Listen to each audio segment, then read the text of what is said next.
नमस्कार विद्यार्थी मित्रांनो, संकल्प अकॅडमी पुणे मध्ये आपले सहर्ष स्वागत आहे. मी निलेश आणि आपण आज पाहणार आहोत चालू घडामोडी, महत्त्वाच्या घटना. चला तर मग सुरू करूयात. आज आहे 18 फेब्रुवारी. गेल्या काही दिवसांमध्ये ज्या महत्त्वाच्या घडामोडी घडलेल्या आहेत ते आपण पाहणार आहोत. तो पहिली आहे महत्त्वाची न्यूज, भारतीय परकीय चलन साठा, यालाच आपण फॉरेक्स रिझर्व्ह म्हणतो. फॉरेक्स रिझर्व्ह साठा हा सलग तिसऱ्या आठवड्यामध्ये वाढून 638.26 अब्जावरती गेलेला आहे. आता तुम्हाला माहितच आहे की गेल्या काही दिवसांमध्ये भारताचा फॉरेक्स रिझर्व्ह हा कंटिन्यूस पडत होता. त्याच्यामागे कारण आहे की रुपया पडत होता. रुपया पडत असल्यामुळे डॉलरची किंमत वाढत असल्यामुळे ती किंमत कंट्रोल करण्यासाठी आरबीआय ओपन मार्केटमध्ये डॉलर विकत होते. त्यामुळे आपला फॉरेक्स रिझर्व्ह हा कमी होत चालला होता.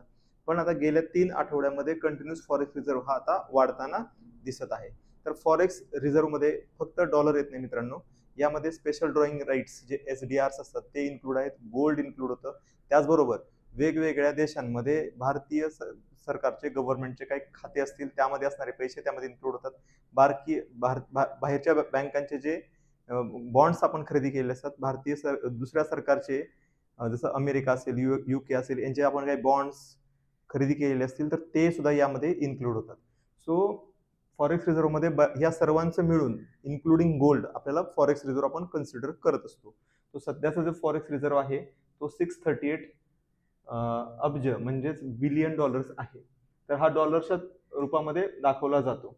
आता आपण बघूया की पहिले 6 देश कोणकोणते आहेत फॉरेक्स रिझर्व्ह मध्ये. तो पहिला आहे चायना, जो एशियामध्ये येतो आणि याचा फॉरेक्स रिझर्व्ह बघा 3.5 ट्रिलियन डॉलर. मित्रांनो 3.5 ट्रिलियन डॉलर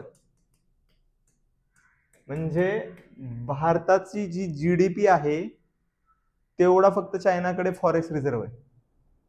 लक्षात घ्या, जगातला सर्वात जास्त मोठा फॉरेक्स रिझर्व्ह असणारा हा देश आहे चायना.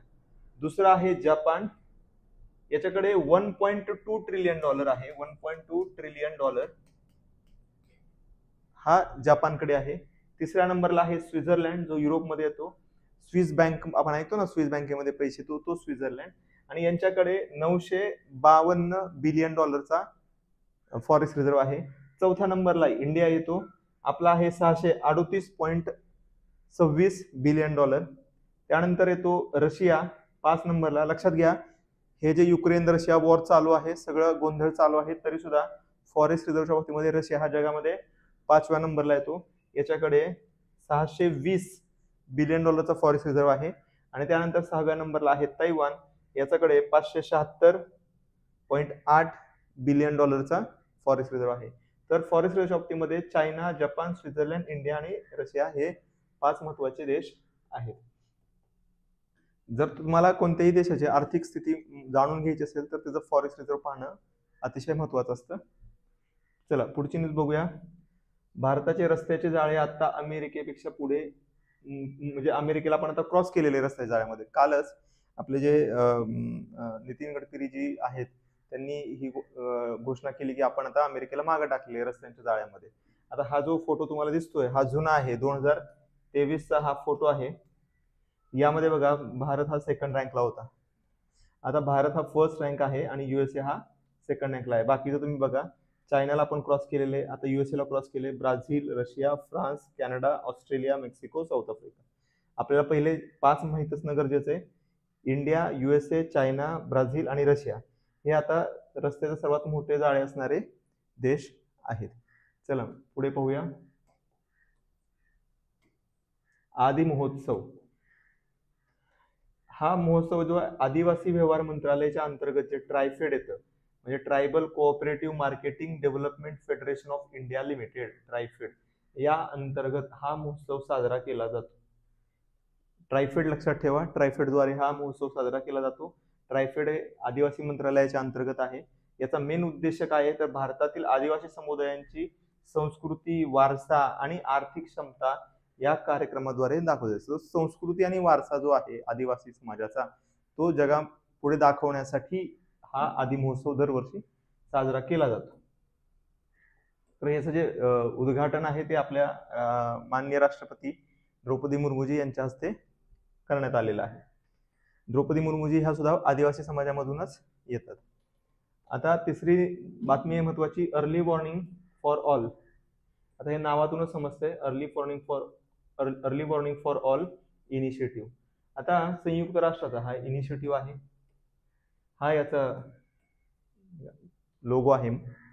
याचा उद्देश काय आहे की हवामान किंवा एखाद्या काही डिझास्टर रिलेटेड काही घटना घडल्या, चक्रीवादळ आलं किंवा कोणती अशी मोठी घटना जी नैसर्गिक आपदा म्हणू आपण, नैसर्गिक आपदा आली तर त्याची अर्ली वॉर्निंग देण्यासाठीचा हा इनिशिएटिव्ह आहे.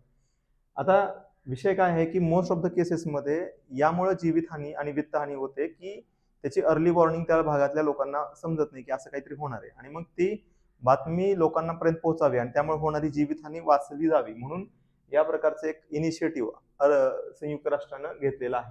सो यांनी 2022 मध्ये early warning for all he सुरू केलेलं आहे. आता 2027च्या अखेरीस प्रभावी पूर्ण चेतावणी प्रणाली, that is early warning system लागू करून धोकादायक हवामान आणि हवामानाच्या घटनांपासून असुरक्षित लोकांचे संरक्षण करणे हे याचे उद्दिष्ट आहे. सो हे सगळ्यात महत्वाचं आहे, लक्षात घ्या. याचं उद्दिष्ट काय आहे. आता याचे 4 पिलर्स काय आहेत, तर पहिला पिलर हे बघा, the initiative is build for on 4 pillars to deliver effective and inclusive multi hazard early warning system. याला MHEWS म्हणतात, multi hazard early warning system. Multi hazard म्हणजे वेगवेगळ्या प्रकारचे आपदा. पहिला काय आहे, disaster risk knowledge is led by UNDDR. UNDDR म्हणजे united nations office for disaster risk reduction. याच्या मुळे डिझास्टर रिस्क नॉलेजचा जो पार्ट आहे तो UNDDR लीड करणार आहे, ते पाहणार आहे. दुसरा पिलर काय आहे, detection, observation, monitoring, analysis and forecasting of the hazard, led by WMO, world meteorological organization. हे काय बघणार आहे की एखादा हजार्ड डिटेक्ट करणं, ऑब्झर्व करणं, एखादा चक्रवात येत असेल तर ते हवामान खात्यालाच पहिल्यांदा समजणार आहे कुठे चक्रवात वगैरे निर्माण झाला तर तो डिटेक्ट करणं, त्याचं ऑब्झर्व करणं, त्याचं मॉनिटर करणं की तो ट्रॅव्हल रूट काय आहे, त्याचं अनालिसिस करणं, तो पुढे भविष्यात कुठे जाऊ शकतो, आणि मग त्याच्याविषयी फोरकास्ट करणं. ह्या सर्व गोष्टी ज्या आहेत ते WMO, this is world meteorological organization पाहणार आहे. तिसरा पिलर काय आहे, warning dissemination and communication is led by international telecommunication union, ITU. सो हे जे वॉर्निंगचं जे काम आहे हे लोकांपर्यंत पोहोचवणार कोण आहे, इंटरनॅशनल टेलिकम्युनिकेशन युनियन, ITU हे लोकांपर्यंत पोहोचवण्याचं काम करणार आहे. आणि चौथा, प्रिपेअर्डनेस टू रिस्पॉन्ड, म्हणजे त्याला रिप्लाय देणं, म्हणजे लोकांना पोहोचला आता ते पुढे काय करायचं, त्याचा रिस्पॉन्ड कसं करायचं, is led by international federation of red cross and red crescent. International federation for red cross and red crescent societies, that is IFRC. हे अशा लोकांपर्यंत पोहोचल्यानंतर त्याच्यावर त्याचा रिस्पॉन्ड कसं करायचं, कृती काय करायची, याचं जे काम असेल ते कोण पाहिजे, IFRC. याचं फुल फॉर्म काय, international federation of red cross and red crescent societies. So हे त्याचे अर्ली वॉर्निंग फॉर ऑलचे हे 4 पिलर्स आहेत, आणि या पिलर्सच्या आधारे ही लागू करण्यात आलेला आहे. 2027 पर्यंत ही पूर्णपणे सिस्टम लागू होईल. पुढे आहे प्रधानमंत्री धनधान्य कृषी योजना. 2025 जे 1 फेब्रुवारीचं यावेळेस जे अर्थसंकल्प मांडलेला आहे त्यामध्ये अर्थमंत्री निर्मलाजी सीतारामन यांनी ही योजना घोषणा केलेली आहे, प्रधानमंत्री धनधान्य कृषी योजना. आता याचा उद्देश काय आहे या योजनेचा, तर अविकसित जिल्ह्यांमध्ये कृषी उत्पादकता वाढवणे. सो भारतातले जे अविकसित जिल्हे आहेत, अनडेव्हलप्ड जे डिस्ट्रिक्ट्स आहेत, जिल्हे आहेत, त्याच्यामध्ये कृषी उत्पादकता वाढवणं हे याचं मेन टार्गेट आहे. पर यासाठी यांनी ॲस्पिरेशनल डिस्ट्रिक्ट प्रोग्राम जो होता गव्हर्नमेंटचा, त्याचं जे यश आहे, त्यांना ॲस्पिरेशनल डिस्ट्रिक्ट प्रोग्राममध्ये ज्यांना यश मिळालेलं आहे त्याच्यावरून इन्स्पिरेशन घेऊन ॲक्च्युली त्यांनी ही योजना सुरू केलेली आहे. तर ही ॲस्पिरेशनल डिस्ट्रिक्ट योजना ही जानेवारी 2018ची आहे. याला जो रिस्पॉन्स मिळाला त्याच्यावरून त्यांनी आता ही नवीन योजना सुरू केलेली आहे. या कृषी मापदंडावर आधारित 100 जिल्हे यामध्ये त्यांनी निवडलेले आहेत, आणि 100 जिल्ह्यामध्ये ही योजना लागू होईल, आणि त्यानंतर तिथलं यश झाल्यानंतर मग ते पूर्ण भारतामध्ये जे काही अविकसित आणखी जिल्हे शिल्लक असतील त्यामध्ये ही योजना टप्प्याटप्प्याने लागू केली जाईल. पुढे पाहूया उद्दिष्ट काय आहेत. पहिली उद्दिष्ट आहे प्रधानमंत्री धनधान्य कृषी योजनेचं कृषी उत्पादकता वाढवणे. दुसरं आहे पीक विविधीकरण म्हणजे डायव्हर्सिफिकेशन, क्रॉप डायव्हर्सिफिकेशन आणि शाश्वत कृषी पद्धतींना प्रोत्साहन देणं. तिसरं आहे पंचायत आणि ब्लॉक स्तरावरती काढणीनंतर सुविधा आणि साठवण सुविधा देणं म्हणजे स्टोअर करण्यासाठी माल, पोस्ट हार्वेस्ट म्हणजे काढणीनंतर तो माल कुठेतरी साठवण्यासाठी काय म्हणतात स्टोरेज हाऊस निर्माण करणं. चौथा आहे सिंचनाच्या पायाभूत सुविधांमध्ये सुधारणा करणं. ज्या ठिकाणी 12 महिने पाणी नाहीये किंवा पाण्याचे अभाव आहे, दुष्काळी भाग आहे, त्या ठिकाणी सिंचनाच्या सुविधा उपलब्ध करणं. मग ते पाटबंधारे विभागांतर्गत वेगवेगळ्या ठिकाणी कॅनॉल वगैरे टाकणं, त्याचबरोबर धरणे, स्मॉल डॅम्स बांधणं, या प्रकारची कामं यामध्ये येतात. पाणी अडवा पाणी जिरवा सारख्या योजना पण यामध्ये येतात. पाचवं शेतकऱ्यांसाठी दीर्घकालीन आणि अल्प मुदतीच्या कर्जासाठी म्हणजे एकंदरीत शेतकऱ्यांना डेव्हलपमेंट करण्यासाठी, शेतीमध्ये इन्व्हेस्टमेंट करण्यासाठी जे पैसे लागतात त्यासाठी ते कर्ज उपलब्ध करून देण्याची पण एक पार्ट या योजनेमध्ये आहे. सो हे त्याची 5 प्रमुख उद्दिष्ट आहेत आणि हे या उद्दिष्टांवरती आधारित ही योजना आहे, ज्याच्यामुळे की जो अंडर डेव्हलप्ड डिस्ट्रिक्ट आहेत त्यातल्या शेतीचा प्रश्न तो मिटेल. पुढचं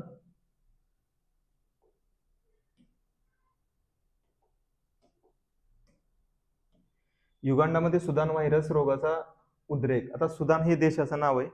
1976 मध्ये सगळ्यात पहिल्यांदा सुदान, दक्षिण सुदानमध्ये हा रोग आढळला होता, म्हणून त्या रोगाला त्या व्हायरसला आता सुदान व्हायरस म्हणलेले. जसं कोरोना व्हायरसला सुरुवातीला चायना व्हायरस म्हणण्यात आलं होतं, त्याच प्रकारे हे आहे. तो याची व्हायरसची, सुदान व्हायरसची पार्श्वभूमी काय आहे तर सुदान व्हायरस हा इबोला विषाणूप्रमाणेच आहे. आर्थोबोला व्हायरस या कुटुंबाचा एक भाग आहे. हा रोग ताप, थकवा आणि रक्तस्राव यासारख्या गंभीर लक्षणं दाखवतो. कोणतेही विशिष्ट उपचार किंवा लस उपलब्ध नाही. हा याचा जसं कोरोनाचा आहे तसंच याचा पण इश्यू आहे की याच्यावरती कोणतीही स्पेसिफिक लस उपलब्ध मार्केटमध्ये नाहीये. त्याचप्रमाणे कोणतेही विशिष्ट औषध यासाठी उपलब्ध नाहीये. त्यामुळे उद्रेक विशेषतः संबंधित आहेत. आता लक्षात घ्या, हे जे डास पासून पसरणारा हा आजार आहे. आपण मागच्या काही दिवसामध्ये बघतोय की वेगवेगळे आफ्रिकेमध्ये वेगवेगळे आजार, काही महिने गेले की आपल्याला एक नवीनच आजार पसरताना दिसतो. आणि जर हे पाहिलं तर डास आणि विशेषतः ॲनिमल पासून पसरणारे जे झूनोटिक आहेत, जे आपण काल पाहिला, तसंच हे डासांमुळे पसरणारे जे रोग आहेत याची संख्या, व्हायरसची संख्या वाढत चाललेली आहे. त्याचबरोबर हे जगात जिथे पूर्वी नव्हते त्याही भागामध्ये आता हे रोग पसरायला लागलेले आहेत, कारण हे एका व्यक्तीपासून दुसऱ्या व्यक्तीपर्यंत पसरतात. सो हा एक सध्याचा गंभीर प्रॉब्लेम आहे ह्या संसर्गजन्य रोगांचा, की ते वितरण आहे ते म्हणजे वाढत चाललेले आहे. आणि ते वाढण्यामागे कारण काय तर क्लायमेट चेंजमुळे काय झालेलं आहे, हे रोग हे जास्त विस्तृत भागावरती पसरत आहेत.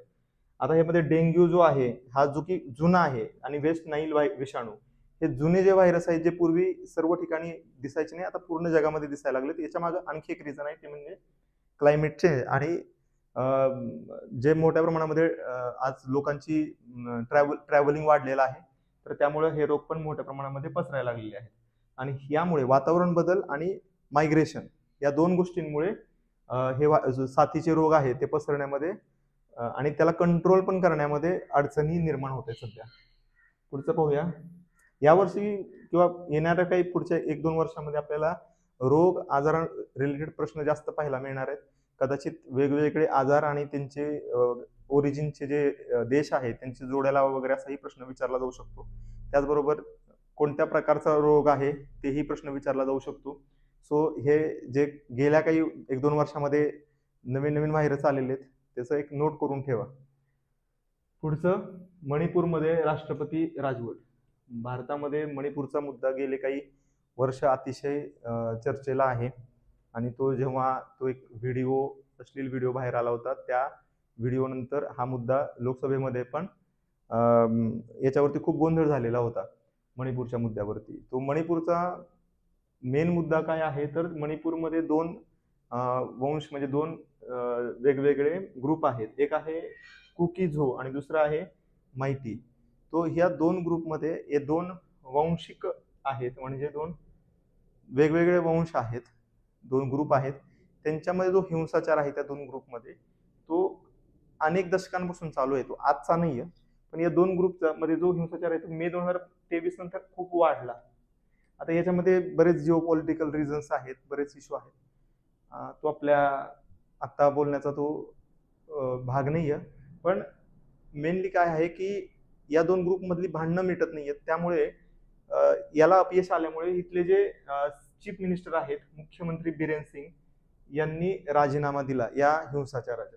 आता लक्षात घ्या, हे जातीय हिंसाचार नाहीये, कारण मैती ही जात नाहीये किंवा कुकी ही जात नाहीये, तर ते वेगळ्या जमाती आहेत.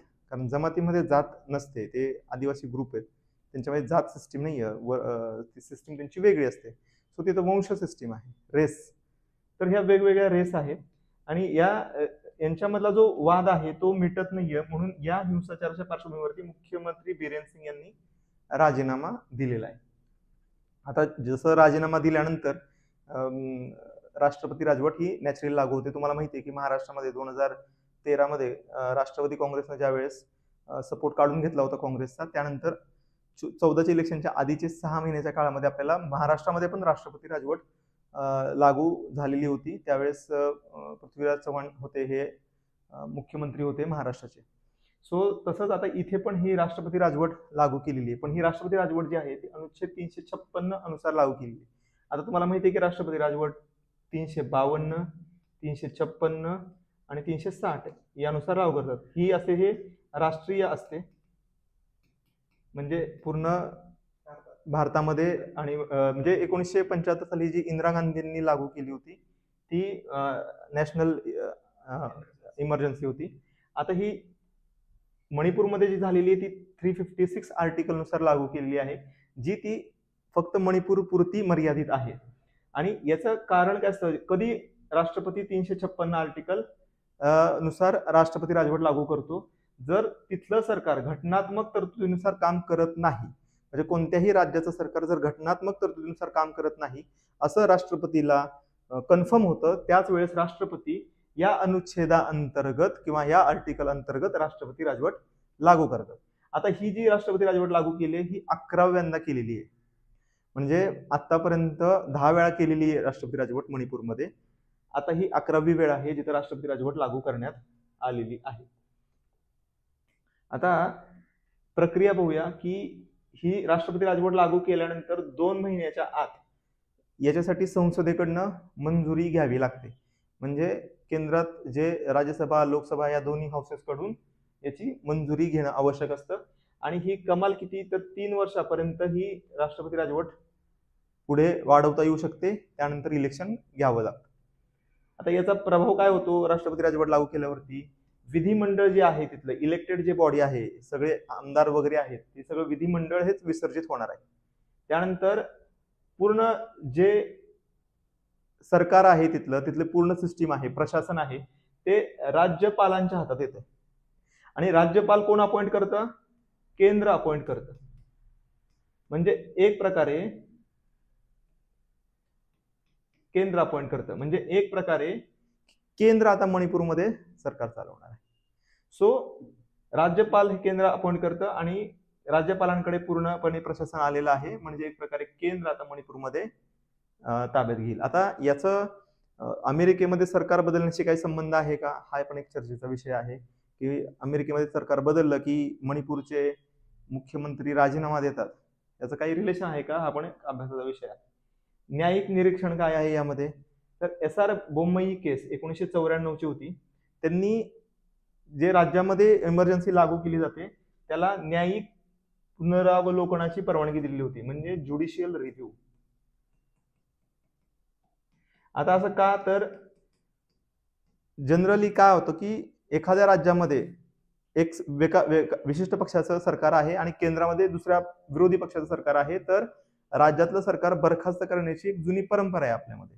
सगळ्यात पहिल्यांदा केरळामधलं जे सरकार होतं, जे की कम्युनिस्ट पार्टीचं होतं, ते पंतप्रधान पंडित नेहरूंनी बरखास्त केलेलं होतं, कारण ते आयडिओलॉजिकली काँग्रेसच्या विरोधात होते.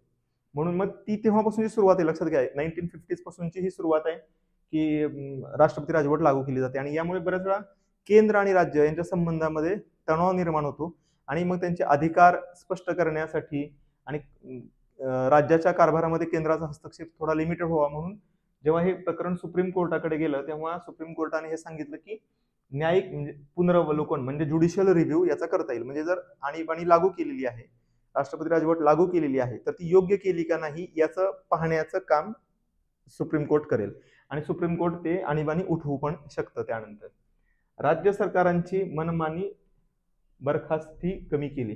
म्हणजे बोमई केस नंतर हे जे मनमानीपणे बरखास्त केलं जायचं कोणतंही सरकार, ते आता बंद झालेलं आहे, म्हणजे कमी झालेलं आहे. कारण जरी कोणी राष्ट्रपती राजवट लागू केली तरी पण सुप्रीम कोर्ट ते उठवू शकतं, कारण त्याला ज्युडिशियल रिव्ह्यूचा अधिकार आहे. 1950 पासून 134 वेळा, आकडा लक्षात ठेवा, आतापर्यंत 134 वेळा आर्टिकल 356 अंतर्गत वेगवेगळ्या राज्यांमध्ये सरकार बरखास्त केलेलं आहे. मला वाटतं ही गेल्या 10-15 वर्षामध्ये पहिली केस आहे जिथं राष्ट्रपती राजवट लागू केली आहे. याच्या आधी आपल्याला पाहिलं होतं आपण जम्मू काश्मीरमध्ये आर्टिकल 370 जेव्हा हटवलं होतं त्यावेळेस तिथं राष्ट्रपती राजवट लागू केलेली होती. जम्मू काश्मीरचा प्रकार थोडा वेगळा होता. तिथे पहिल्यांदा राज्यपाल राजवट लागू होते आणि त्यानंतर मग राष्ट्रपती राजवट लागू होते.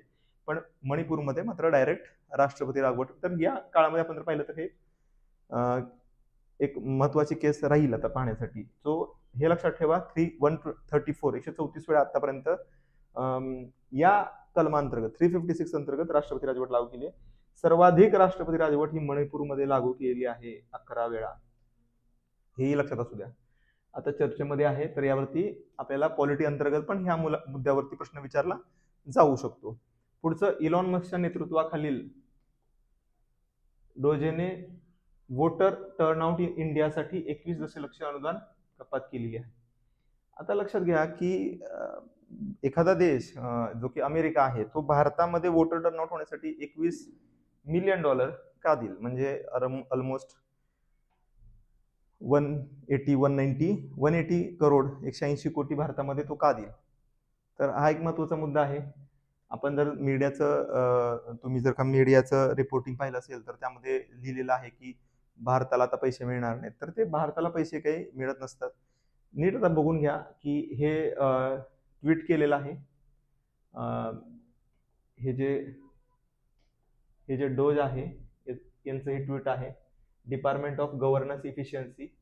सो नवीन सरकार आल्यानंतर जो अमेरिकेमध्ये नवीन सरकार आलं त्यांनी या डिपार्टमेंटची स्थापना केली. कशासाठी? तर सरकारचा जो अनावश्यक खर्च बिनकामाचा खर्च केला जातो ते पैसे वाचवणे, टॅक्स पेअरचे पैसे वाचवणे यासाठी डिपार्टमेंट ऑफ गव्हर्नन्स इफिशियन्सी नावाचं एक डिपार्टमेंट स्थापन केलं आणि त्याचं जे प्रमुख आहे ते इलॉन मस्क साहेबांना दिलं. आता यांनी हे ट्विट केलेलं आहे डोजनं आणि त्यामध्ये त्यांनी सांगितलेलं की कोणकोणते कॅन्सल केलेले आहेत, कोणकोणते आयटम जे की अमेरिका फायनान्स करत होतं. तर हे बघा, हे वाचून बघा तुम्ही एकदा. $10 मिलियन फॉर काय आहे हे, नाही का? आता यामध्ये भारताचं कुठे बघा, $21 million for voter turnout in India. हे बघा, $29 million to strengthening political landscape in Bangladesh. बांगलादेशमध्ये पॉलिटिकल लँडस्केप म्हणजे शब्द किती असे वापरले की काही वाटतच नाही आपल्याला त्यामध्ये काय. पण त्याचा तुम्ही अर्थ काढला, strengthening political landscape in Bangladesh, ऐकायला कसं भारी वाटतं. पण बांगलादेशमध्ये काय झालंय विचार करा. ते हे फायनान्स करतायत. लक्षात घ्या, जे US एड जे होतं, ह्या एड म्हणजे एड नाही येते, USA म्हणजे हे एजन्सी आहे फॉर इंटरनॅशनल डेव्हलपमेंट.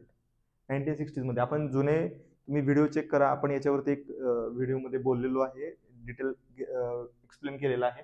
तर हे जे आहेत ते काय करतात, असे पैसे वेगवेगळ्या देशांमध्ये. आता तुम्ही देश फक्त बघा, इथं मोझांबिक आहे नाही का, कंबोडियामध्ये youth with enterprise driven skills यासाठी, त्याचबरोबर कंबोडियामध्येच independent voices, strengthening independent voices, हा काय प्रकार असतो तुम्ही समजून घ्या. म्हणजे वाचायला कसं वाटतंय ते, पण रिअलिटीमध्ये ते काय होते. यासाठी $2.3 मिलियन दिले जातात. प्राग सिव्हिल सोसायटीसाठी 32 मिलियन, $40 मिलियन वुमन एम्पॉवरमेंट हबसाठी, जेंडर इक्विलिटीसाठी $14 मिलियन सर्बियामध्ये दिलेले आहेत. $486 मिलियन हे त्यामध्ये वेगवेगळ्या गोष्टी, त्याचमध्ये हे भारताचा पण उल्लेख केलेला आहे. हे मोल्डोवामध्ये $22 मिलियन आहे. $20 मिलियन हे नेपाळला दिलेले. लक्षात घ्या, नेपाळला $20 मिलियन कशासाठी? Fiscal federalism. आता शब्द ऐकल्यावर काय वाटतं आपल्याला, फिस्कल फेडरलिझम काय आहे हे, आणि त्यामध्ये नेपाळ. नेपाळचा अमेरिकेच्या काय संबंध नेपाळमध्ये फिस्कल फेडरलिझम काय आहे? जिओ पॉलिटिकल त्यांना काय तिथं अचीव्ह करायचंय. $19 मिलियन परत नेपाळला बायोडायव्हर्सिटी कॉन्झर्वेशनसाठी. ठीक आहे. लिबेरियाला $1.5 मिलियन, मालीला $14 मिलियन, सदर्न आफ्रिका जो आहे त्यासाठी $2.5 million. Improving learning outcomes in Asia, एशियामध्ये लर्निंग आउटकम इम्प्रूव्ह करण्यासाठी $47 मिलियन. मित्रांनो, हे नावं वेगळी आहेत, पण याच्या आतून काहीतरी वेगळ्या गोष्टी केल्या जातात असं इलॉन मस्क साहेबांना म्हणायचंय. आणि यांनी हे सांगितलं की याचाच वापर करून वेगवेगळ्या देशांमध्ये राजकीय अस्थिरता निर्माण करण्याचं काम US डीप स्टेट करतं, असा यांच्यावरती आरोप आहे. त्यामुळे हे जे फायनान्स केला जात होता तो सर्व फायनान्स कॅन्सल केलेला आहे असं यांनी सांगितलेलं आहे इलॉन मस्क यांनी. सो हे डिपार्टमेंट ऑफ गव्हर्नमेंट इफिशियन्सी हे असंच भारतामध्ये पण एखादं डिपार्टमेंट पाहिजे, ते अननेसेसरी एक्सपेन्सेस आहे गव्हर्नमेंटचे ते कमी करेल. आणि हे $21 मिलियन आता आपल्या इथं रिपोर्टिंग झालं की भारताचं नुकसान झालं, भारताला $21 मिलियन मिळालं नाही. तर हे भारताला मिळत नाही. भारतामध्ये वोटर टर्नआउट वाढवण्यासाठी, म्हणजे ते आपण म्हणतो की भारताच्या इलेक्शनमध्ये US इंटरफेअर करतं, भारतामध्ये वोटर टर्नआउट वाढवणं. आता लक्षात घ्या, जिथे अमेरिकेमध्ये 50% पण वोटिंग होत नाही, भारतामध्ये 60% पेक्षा जास्त वोटिंग होतं, पण अमेरिकेला भारतात वोटर टर्नआउट वाढवायचं. विचार करण्याची गोष्ट आहे. सो एक महत्वाची न्यूज आहे, लक्ष असू द्या या गोष्टींवरती. चला मग, हे आजचे महत्वाच्या न्यूज होत्या. तुम्हाला व्हिडिओ आवडला असेल तर व्हिडिओ लाईक करा, शेअर करा आणि चॅनलला सबस्क्राईब करा. थँक्यू.